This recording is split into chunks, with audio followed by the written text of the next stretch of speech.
Okay, so we're in Adobe Illustrator, and I'm going to show you how to divide up objects.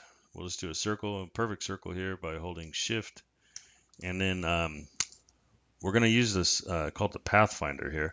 I'll close that real quick and show you where it is. Window, and then pull down to Pathfinder. This is like the ultimate tool. It's fun. So I'm going to hold Option and drag another circle over here, and then select both of them, and there's a bunch of different ones here. It does merge, crop, but we're going to use divide for this particular thing. Now they are grouped after you do that. So just go up here to ungroup, and then now you've got different sections. See, it's only selecting that part, that part. I can make it I'll make it red or something. Boom, or pink. So yeah, that's it. And you've got a different set. Just combine all kinds of stuff, divide and conquer. So hopefully that helped. Let me know in the comments below.